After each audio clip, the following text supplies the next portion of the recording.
Coming up in our next installment of America's Hope, community violence prevention, with particular emphasis on saving families from destroying each other through the insidious evil of domestic violence. That's next on America's Hope.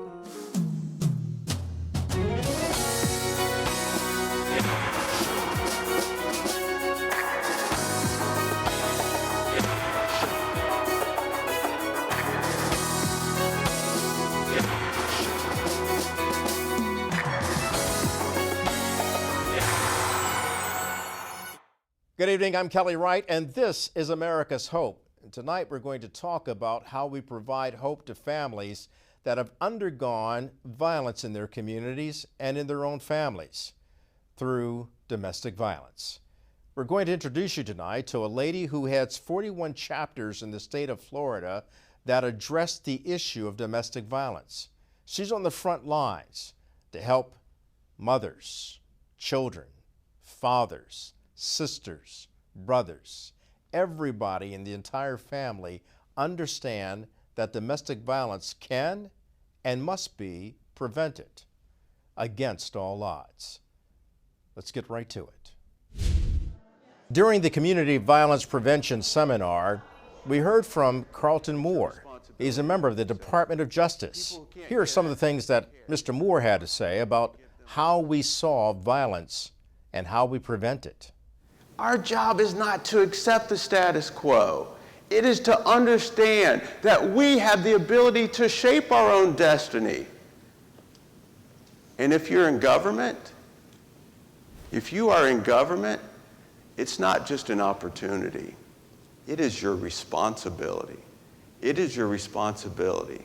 Places that aren't safe, it's your responsibility to make them safer.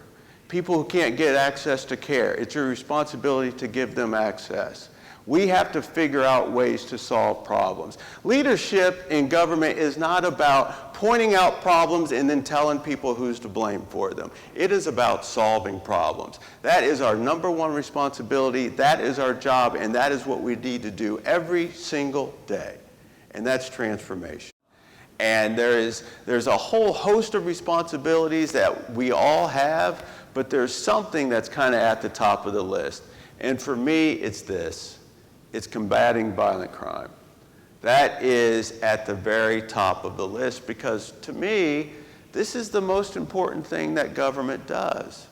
It is the number one responsibility that government has, is to keep its people safe. Everything else, that doesn't mean we don't want to do other things. There's a lot of things that we want to do. But everything else is built on a foundation of safety. You want to educate children? Is it harder to educate children if they don't feel safe? How about work? How would you like to work in a place where you didn't feel safe? How about driving on roads you don't feel safe in? How about going to the doctor and you don't feel safe? All of those things are important, but all of those things are dependent upon safety. And so we have to spend time focused on how do we make people safe? And that is the first thing that we're focused on. The first of all freedoms is in the freedom from violence. Freedom from violence. It's hard to feel free. It's hard to be free. It's hard to realize your freedom when you do not feel safe. And you know, and I know, that there are people all over this country, they don't feel safe. They don't. Because they're not. And we need to make them safer. There's great dignity in safety. And when people lose safety, they've lost their dignity. And from Carlton Moore to a host of other speakers from the law enforcement community, we also spoke to people who attended the conference to hear what they had to say about being there and being ever present in efforts to prevent community violence. I'm a lifelong student. I'm still learning. I'm still understanding that there are voices that need to be heard. And I also understand the fact that we are so busy isolating and operating in silos that we don't understand that we must return unity to the community. That means unity in the services that we provide, unity inside of what we do, that we understand that no one has all the answers, but together we do come up with a good solution that can benefit all. I'm here to transform my community. I'm here to transform things. I'm here to transform because, listen, at the end of the day, we've got work to do. Once again, our communities are torn by violence. Our families are destroyed by violence. Our faith is tested by violence. It is incumbent upon us that we address the violence. I work for a program called Miami-Dade Economic Advocacy Trust, and I work with the Youth Services Department. I work with the Teen Court Program. It is a pretrial service diversion program for juveniles in Miami. So coming to today's event, this is a two-day event talking about preventing community violence. Is it possible? It's possible. With the right place, the right connections, and the right people in the right places, yes, it's possible. You're on the front lines doing that. Yes. Me and my team, we are. How difficult is it? It's difficult because you have a lot of pushback from not just people in politics, but also families. They're not ready for change yet. So you have to meet them where they're at. So the families that are, you provide them with the services that are needed. And the ones that are not, you meet them where they are and you kind of get them to the space that they want the services that you provide. I got to ask you a question. You keep showing up every day. What gives you the hope to do that? When you see one change, that's all you need. When you see that one child, they were terrible, all of a sudden now they're going off to college, they're doing great things, their family's thriving, that makes you keep going. Like, that enables you to keep fighting the fight of social work. My name is Brenda Stanville, and I'm the Executive Director of the Alaska Network on Domestic Violence and Sexual Assault. So you traveled from Alaska to Florida for this community violence prevention seminar. Was it worth it? Absolutely. I was very excited to see and hear from people I have not ever heard from before. Sometimes when you operate in one circle, you hear maybe from the same people, and there was just a lot of really dynamic speakers and a lot of really great ideas. I think I filled up 9 pages of ideas in addition to lots and lots of notes, so it was very exciting. So all throughout America, we know about all forms of violence, unfortunately, but we don't always focus on the prevention aspects of it. What's your hope for America in moving forward with more preventative measures that we can take? I think working together. We are one big community in so many ways, and whether you're working in the side of victim advocacy like I do, or law enforcement, or media, or all of the many things that we do as people, this impacts all of us. Like, we are together in this. And so I always I have a sister who I say, do you live in a bubble? When she says, what happened? And we all need to be aware of what's happening. And at the same time, I love that quote that we ended with about the silence of good people. We are good people, and we need to stand up and say what our communities should look like. And so I really brought away from this that we can do this together. So I'm excited. Why did you attend this conference that's focusing on preventing community violence? I'm here today because I really have a passion for what I do, which is helping victims and kind of, helping them to get to the level or even better than where they were before they were victimized. So I've been doing this for like over 10 years now, and I just truly really have a passion, and it's like I feel like you can't ever learn enough, and it really is just about getting new skills and new information on how to better be able to assist people and help them. It's really great what you do. We hear a lot about domestic violence and human trafficking, sexual exploitation, and the fact that you're on the front lines to help the victims. Coming to an event like this, does it reinforce what you're doing? Absolutely. Yeah, it just puts it into perspective that there really is a need for victim services in the field and how important it is for victims and survivors. Police, thank you for what you're doing, first of all. Thank you. And if you had any message for America, what would be your hope for America? That's a deep one. My hope really just, it's for people to kind of, sometimes when you're dealing with people in the public every day, just kind of like take a step back, and because sometimes we're very quick to like judge people, like, oh, this person, the way they talked to me, or things like that. So I feel like it's just kind of like if we can all just kind of sometimes refocus, because everybody has something going on.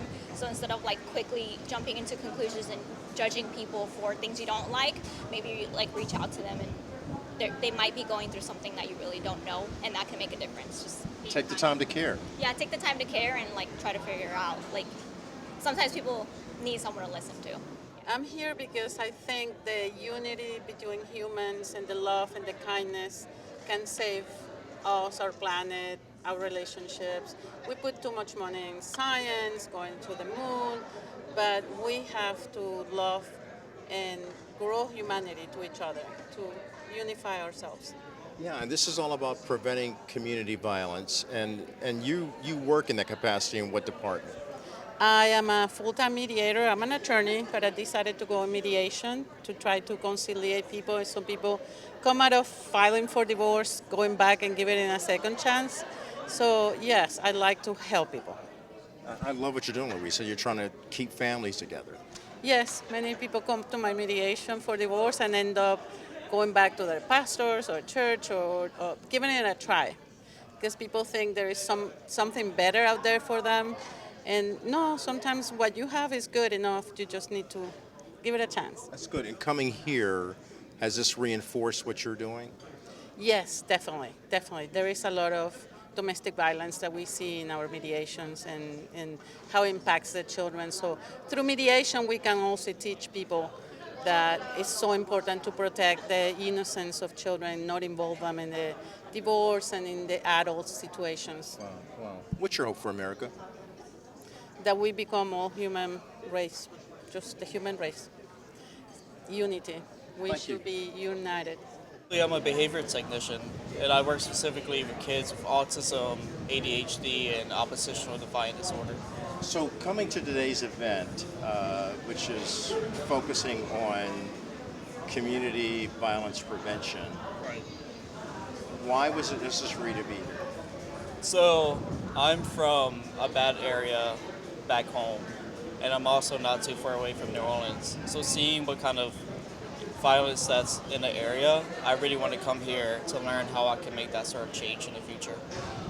The strategy is very proactive in how you get all members of the community to stand together to work with each other, police, families, churches. Is it working? Can it work? Yeah, it definitely can work. Earlier, we've seen a lot of evidence that it has, with how much crime has been reduced and prevented. What's your hope for America?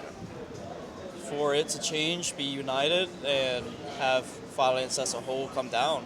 We have a lot of cities that are in need, and it would be wonderful to see those helped out. Well, I'm glad you're here to learn more and take it back to your community. That's I'm what we very all glad have to to. do, right? Yes, definitely. Help our community have some social responsibility and help out our area. When you're helping out your community, what's the feeling you get personally? It feels great. I actually see it happen when I'm working with the children that I work with. It's not just I think something good is going on. It's I can actually see it happening. I have everything I need to show me that we're changing lives. And welcome back to America's Hope. I'm talking now to someone who is very aware of what's going on in our world when it comes to domestic violence. She's also aware of how we can improve policing in America. And she's also aware of what we need to do to build the strength of our communities in America so that we are always holding on to this wonderful gift that I like to talk about called hope. And as I've explained to so many people every time on this show, hope is born out of adversity and oftentimes conflict, and it helps us get through despair. Amanda, tell us about your life and all that you've been able to do in terms of policing, as well as community, as well as standing up against domestic violence, human trafficking, and sexual exploitation. Oh, goodness. Well, thank you for asking. It is interesting that in my life, I never anticipated that I would be on any journey, even remotely close to where I landed.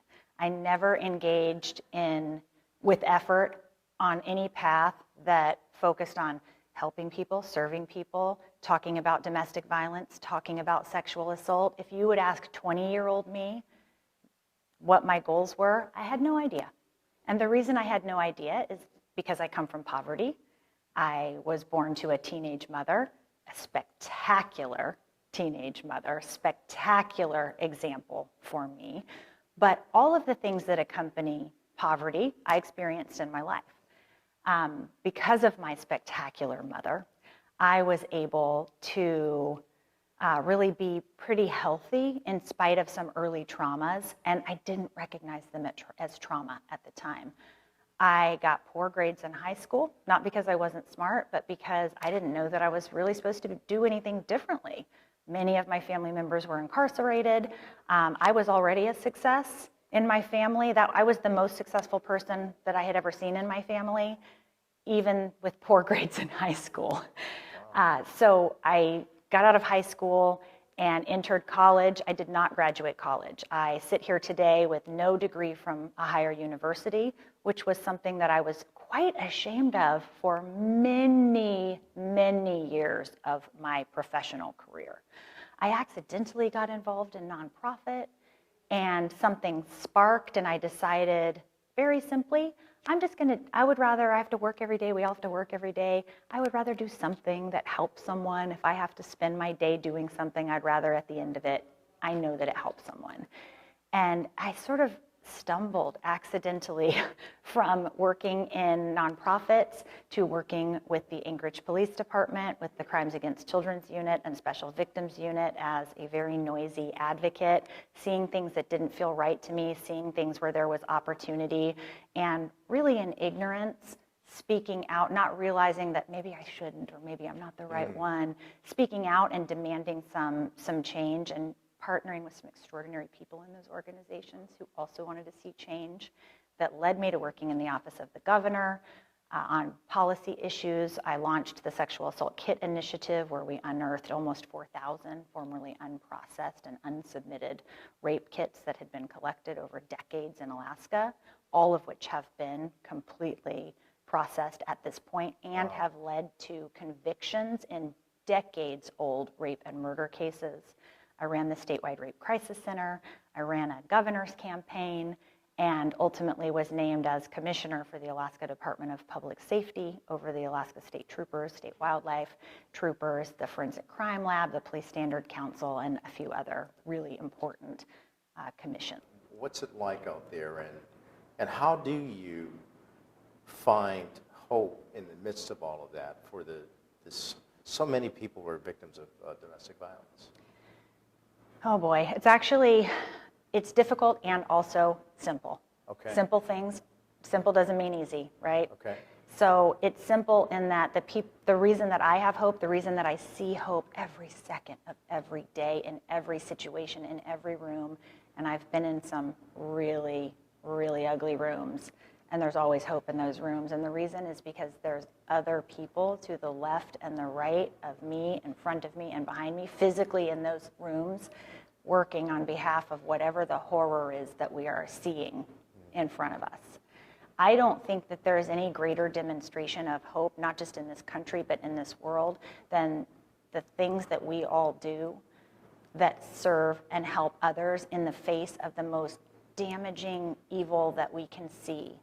And what could be more hopeful than that? There's someone giving up their free time, time with their family, their mental health and well-being, really, to enter a room for a stranger they've never seen and will never see again, and do everything they can humanly do in that moment.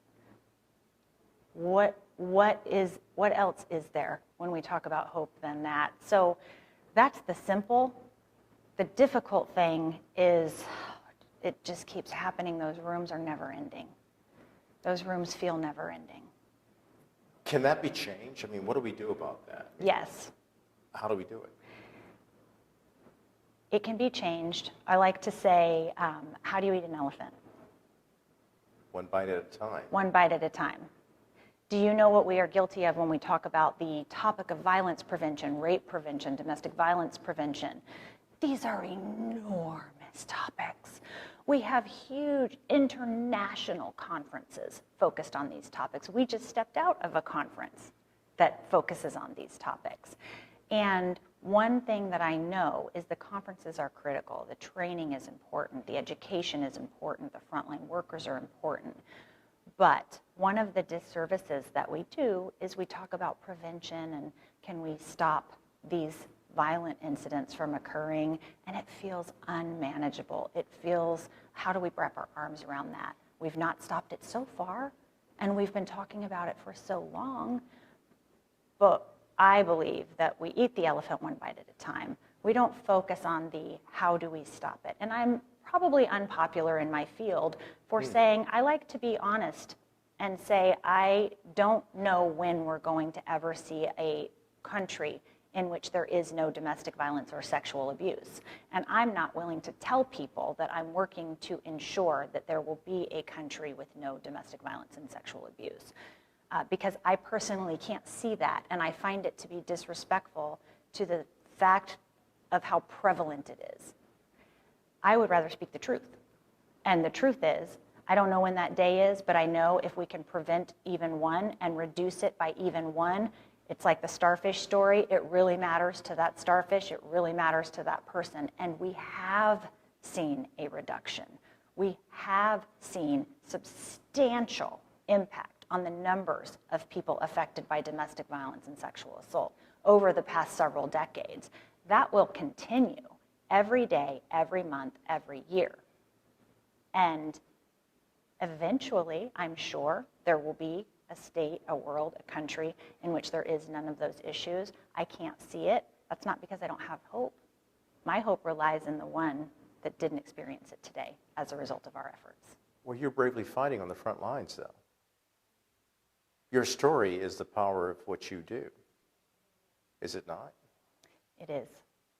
And so, because you've lived your story, overcome your story,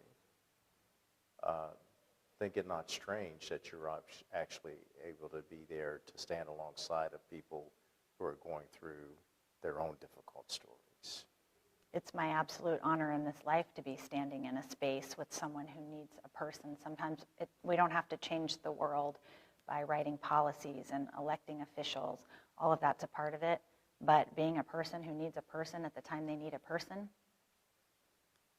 I'm honored to be that person when needed. And that goes beyond government. Absolutely. That's building that beloved community. And my understanding from building a beloved community is that we're not all healed. We're still very broken in society. I think based on what you've been doing here in Florida, how many organizations do you represent in Florida that deal with this insidious evil of domestic violence and child exploitation and sexual assault? The coalition represents all 41 of the certified domestic violence centers in the state of Florida.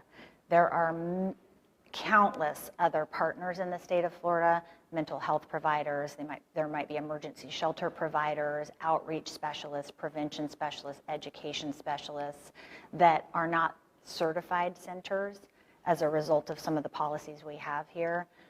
But my voice as a coalition represents all 41 of the certified domestic violence centers throughout the state, which serve the aggregate total of the population of Florida, which is the third greatest in our country.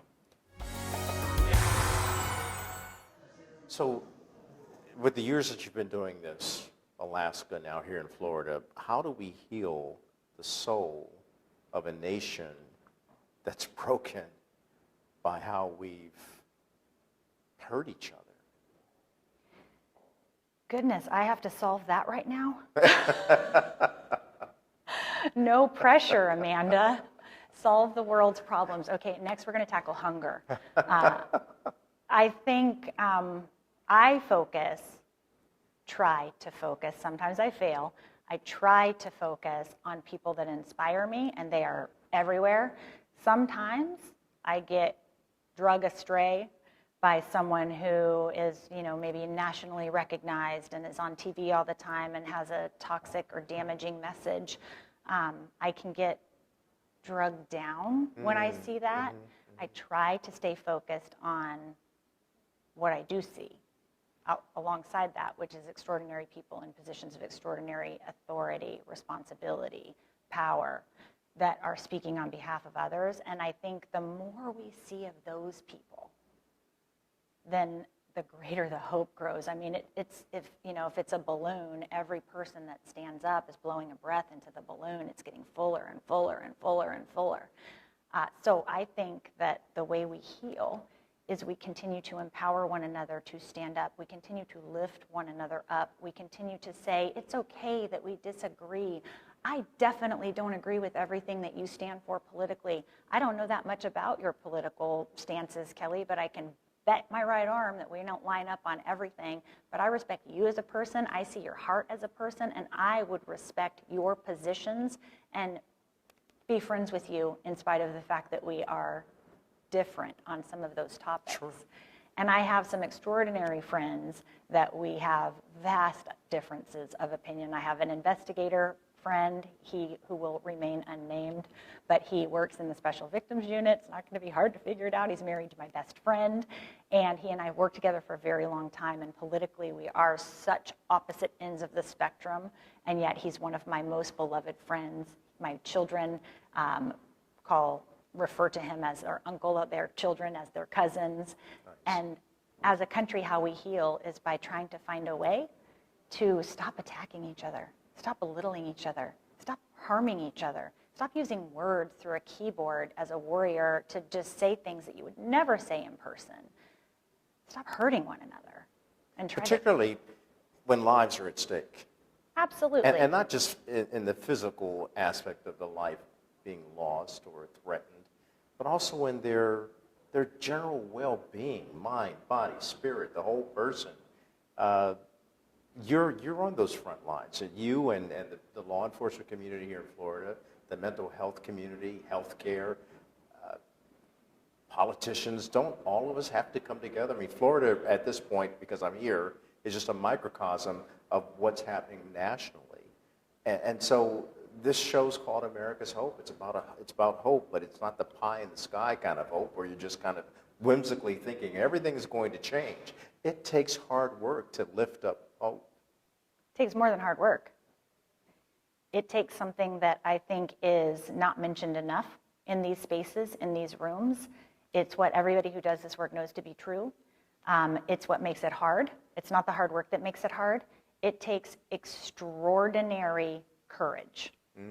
And the reason that it does is because when you're doing work that challenges people, when challenges beliefs, challenges values, when you're holding a mirror up to powerful people who are in elected office, when you're demanding better, when you're demanding accountability, what happens to you?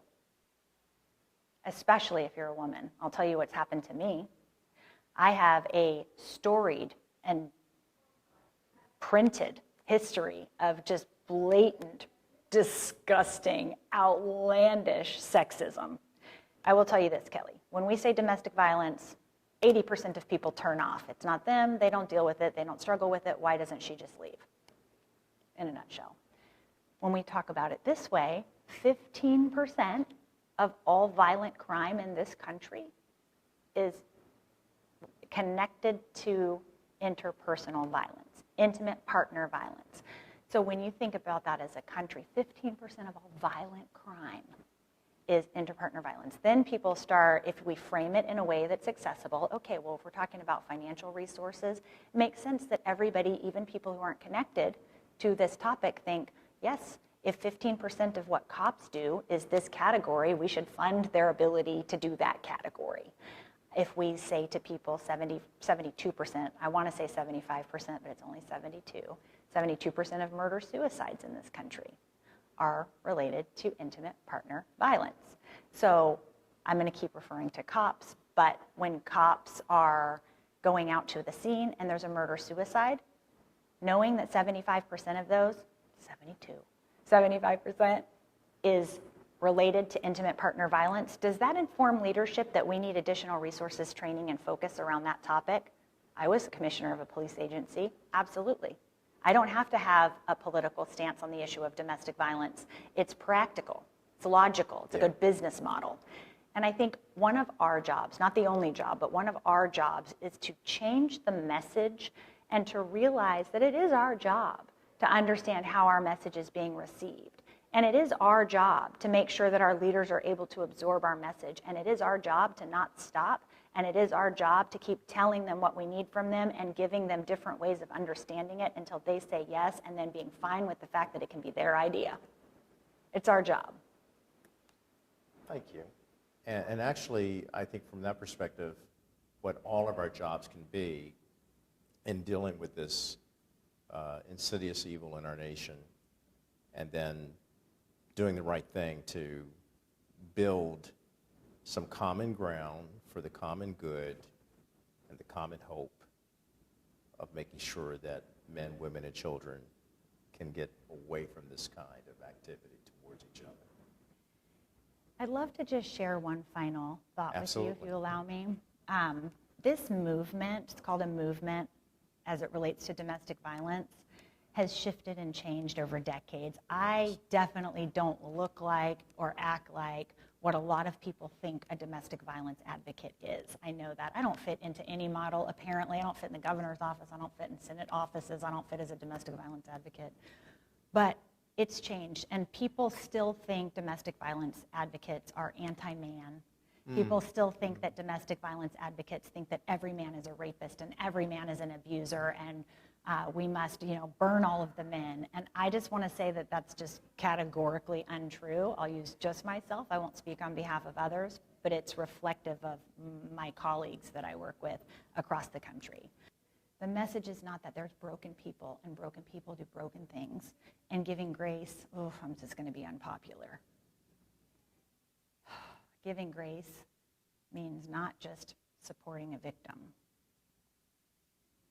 Can I say it? Oh, geez. Giving grace means giving grace to the offender and knowing that they're a broken person and that broken people do broken things. It's called forgiveness. And they learned that behavior from somewhere. So at some point, statistics and research tell us they were also the victim. I heard it just this week said in a way I've never heard it better from Dr. Reverend Thicklin. He said, victim and offender are two wings on the same bird, and you've never seen a bird fly through the air with one wing. It was so powerful to me because we talk in this country about what are we doing for victims or what are we doing for offenders, but it is the same conversation. So I just love to just address the men that might be watching and just say that whatever that archaic, sort of stereotypical belief about men maybe used to be portrayed, it doesn't exist anymore. Men are such valuable warriors in this effort. Men actually, some might argue, I would agree, that men have the strongest opportunity to influence change as it relates to this topic because boys listen to men who are in positions of power, authority, who are faith leaders, who are looked up to in their community, particularly underserved, extremely vulnerable communities. The men that are in those communities can speak to those children. I could never step into a neighborhood that doesn't look like me and experiences economic challenges that I'm unfamiliar with, and they're going to trust me. They're not going to. But there are men in those communities doing spectacular work that we'll never know about. And that's the army we have in this country that lifts me up every day. Amanda, thank you. Thank you, sir. Networking, developing strategies to prevent community violence. Can it work? Does it work? I believe it does. I think that those of us who have been working in domestic violence and sexual assault for several years have seen the impact of the Me Too movement and how that has impacted legislation and services for victims. I think that prevention definitely works and saves money, and if we continue to pump money into prevention, then we won't have to pump as much money into intervention. And so fiscally seeing it in the back end now, it is working and has been working for years. We just need to make sure that we continue that momentum. Yeah, and sir, that momentum, how do you continue that?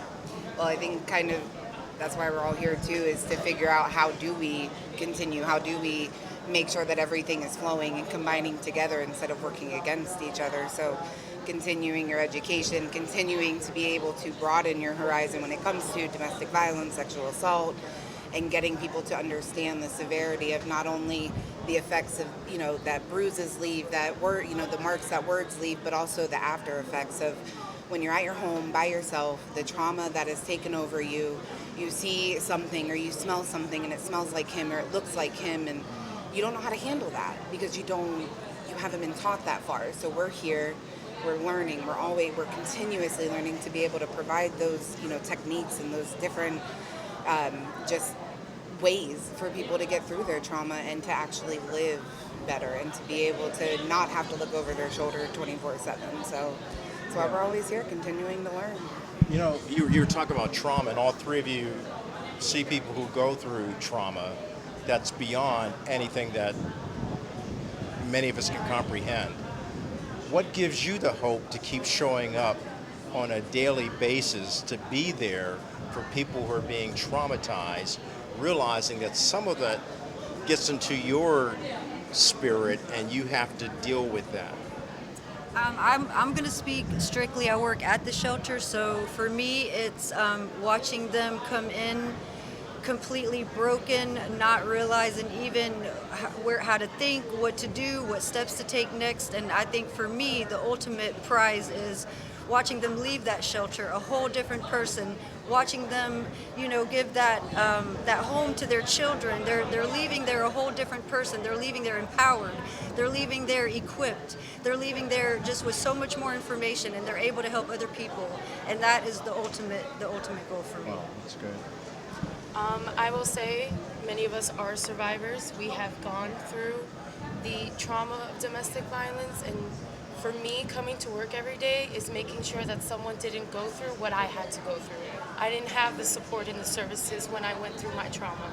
And so making sure that everyone in our community knows that we exist, that we're here for each other, and that they have the help to go through this is what brings me to work every day. It's 7 years going to work every day and trying to make sure that we make a difference in our community's lives, because it's important and it's needed. Angelica, thank you for that. Thank you.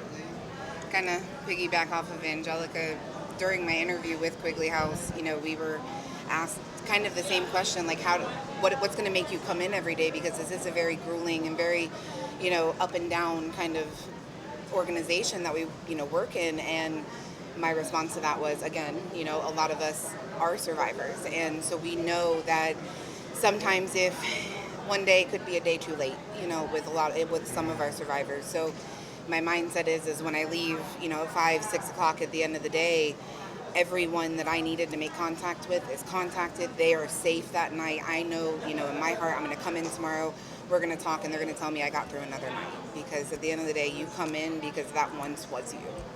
Ladies, I want to thank you. You're very transparent and the vulnerability of it, but also the strength that you have.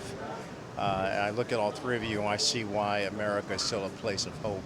What's your hope for America? Change, more information, and more.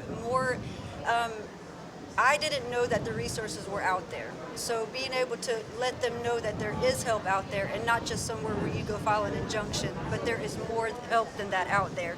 And being able to get people to realize that that help is there. So it's the anniversary of September 11th, and I was 9 years old when I watched the towers come down in Jersey City, New Jersey. And one thing I'll always remember is September 12th, and how we all came together. And it didn't matter if you were red, blue, it didn't matter what language you spoke and whatnot, but the unity of New York and New Jersey in those moments after the towers fell. And so my hope for America, especially as I start to think about bringing children into this country or children into this world, is that we get back to who we were September 12th, 2001, and we get back to coming together. We can have our differences, like you said, and still be like one big happy family, but that we come together and realize that we're better together than we are divided, and we're stronger together than we are divided. And it took a very grim event for us to realize that, but we needed that reminder in that moment that we needed to come together, and hopefully we can get back to that soon. Absolutely. I guess my hope is, again, piggybacking off of Angelica, is that the fact is that Deanna, I, you, we all have our own opinions. We all have our different outlooks on life, and we all have our different things that, you know, we believe in. But at the end of the day is that just because mine is different than yours is different than yours, it doesn't matter. As long as we're all coming together, as long as you're here to help the next person, it doesn't matter, you know, if you go home at night and you pray before you go to bed, or, you know, it doesn't matter. As long as you're here to help and you're here for the right reasons, we can come together. But you have to open your heart in order to do that. Ladies, thank you for opening your heart and causing a bit of tears to shed. I really appreciate you, and I said it earlier, I can see why there's hope in America, because I look at the three of you. Thank you, thank you, thank you. God bless you. Thank you. And welcome back to America's Hope. I'd like to thank our guests tonight for their courageous transparency in talking about how it's important to prevent community violence and to shield and help people from acts of domestic violence. You know, any act of violence is a violation against God and humanity. Therefore, it's important to remember this. If you're angry, don't let the sun go down on your anger. Find someone, talk to someone, pray about it, rather than acting out of anger, which can result in any act of violence, which, as I stated, is not only a violation against God and humanity, but also against yourself. So in order to help yourself and help loved ones, be better.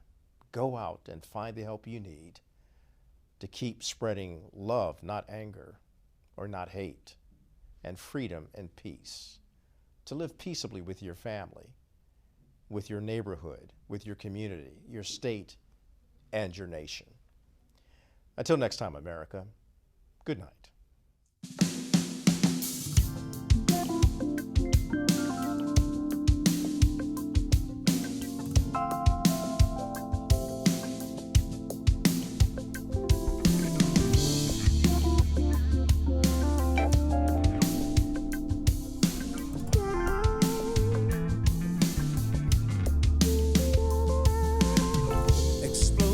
Rip through the heart of the city, inflicting pain and casualty. A cowardly act of despicable terror, increasing fear and misery. Oh, it's so crazy,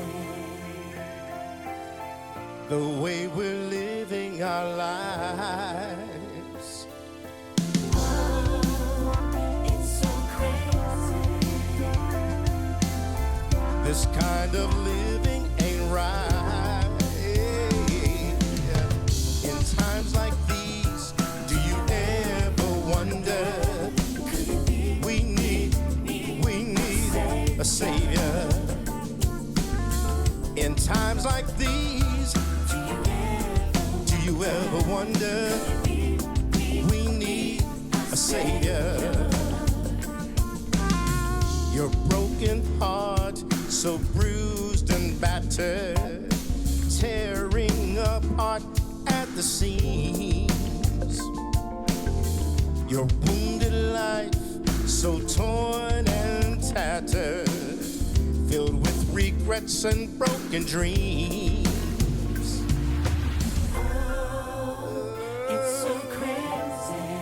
So crazy, the way we're living this life. Oh, it's so crazy. This kind of living ain't right. Yeah. In times like these, do you ever wonder, could it be we need a savior? In times like these, do you ever wonder?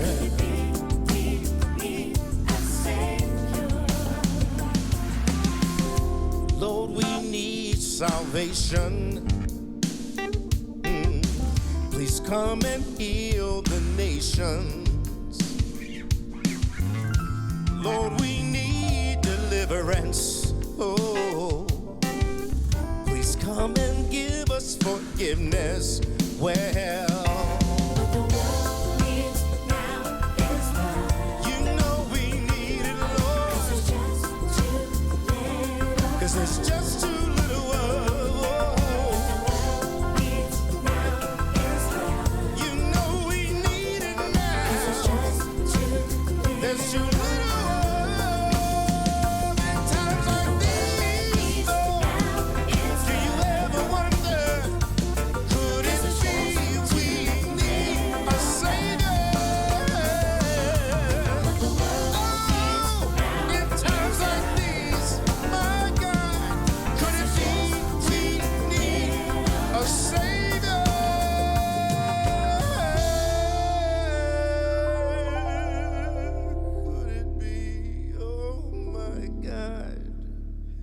Could it be we need,